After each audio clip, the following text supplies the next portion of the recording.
Well, hey there. Welcome to the Movie Review Mom YouTube channel. I'm the mom and I do the movie reviews. And my goal is to give you the heads up on filmmaking quality and content so that you can make the best decision for you and your family as to whether or not you want to spend time or money or both sometimes watching a specific film. So the specific film I'm reviewing today is called Sharper. This crime thriller produced by A24 Pictures Start and Apple Original Films is now available on Apple TV. It's rated R and is an hour and 56 minutes. My movie review mom grade for this is a B. Yeah, I think a B.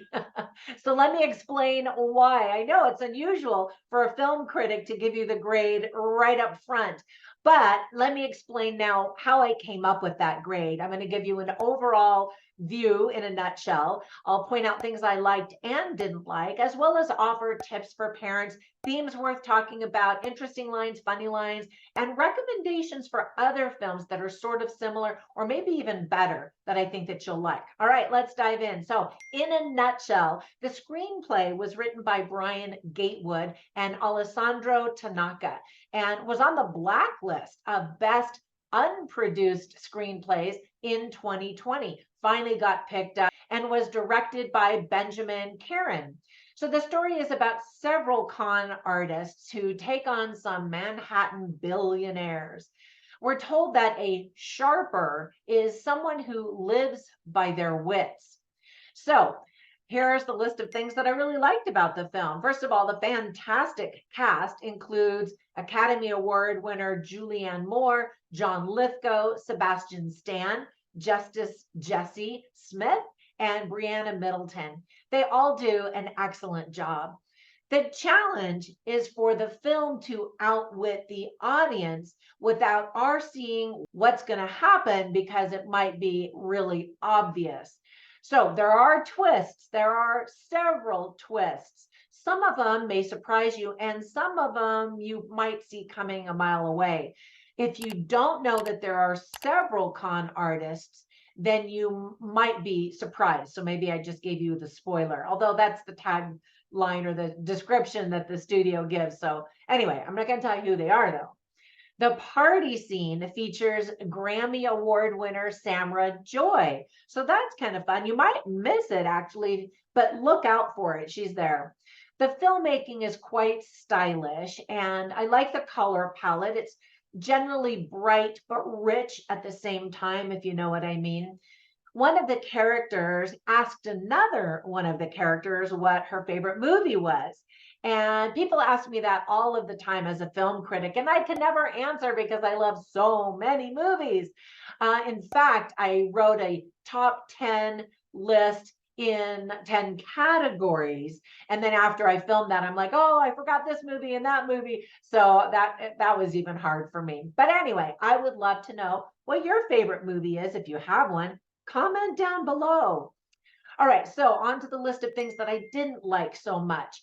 There are a lot of characters and storylines to keep track of, especially as we try to figure out how everything worked and try to figure out the timeline. So it's helpful to know ahead of time that the story is not told in a chronological linear way. If you don't know that ahead of time, you might get a little confused and go, wait a minute, that doesn't make sense. And then after you watch the movie, as you try to figure out the timeline, you may still say, wait, that doesn't make sense. There are many conversations that happen in whispers, often making it difficult to hear everything that's being said.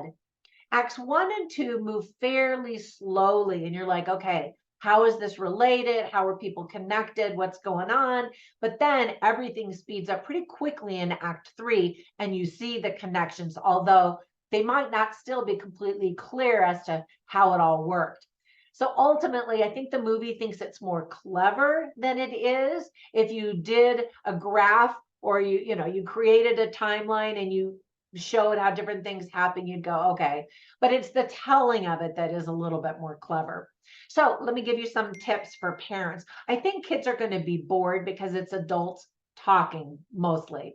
There are unmarried couples who sleep together. Thankfully, we don't have to see everything under the sheets or even know, but we do know that people are sleeping together.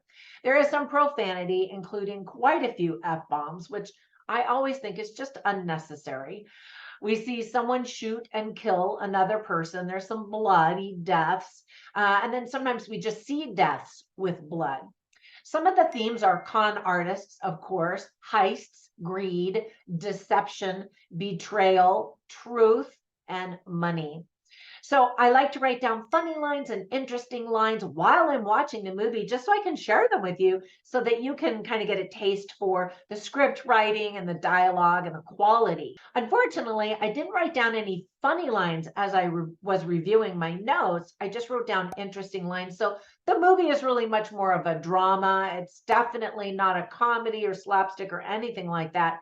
Maybe a few humorous moments, but again, no lines that I thought were noteworthy of writing down in the humor department. But for the interesting lines, I can share some of those with you. I also have them all on my written review at moviereviewmom.com. All right, so this is an interesting line. So there's a character named Sandra, played by Brianna Middleton. She's young and she's having a conversation with Madeline, who's played by Julianne Moore. And Sandra asks her, "How do you do what you do?"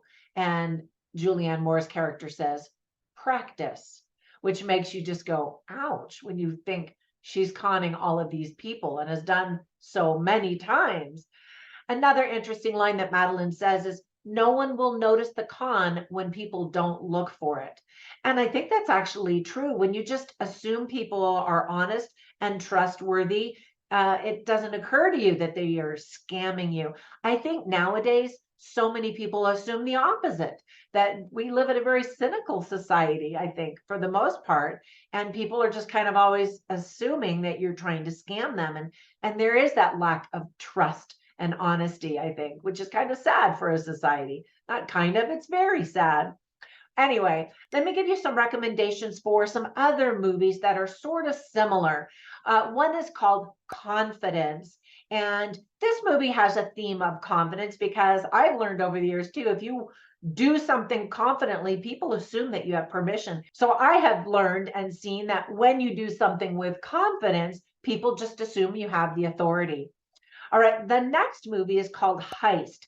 And when we think of heist movies, we think of a big bank robbery with a big group of people. And in the case of this story, it's not a big gang or a big sophisticated group. However, they are sophisticated in their attempts of robbing money out of unsuspecting billionaires. And then the last one is more of a typical heist movie, but I think it's very clever, gorgeous landscapes and cinematography, fantastic performances by the cast. It's called The Italian Job, and it is more of a heist movie, but there's some twists that make that one really fun. So if you're in the mood for that kind of a heist movie, I highly recommend that one. All right, that's it. Thank you so much for spending a few minutes with me. I hope if you watch this movie that you do enjoy it. And when you get a minute, run over to Instagram, follow me on my movie review mom page, but also on my Trina Boice Instagram page. That's my author page. And you can see some of my travels and my memes and all my other silly stuff that I have going on there. All right, have a fantastic day, and I'll catch you in the next one. Bye for now.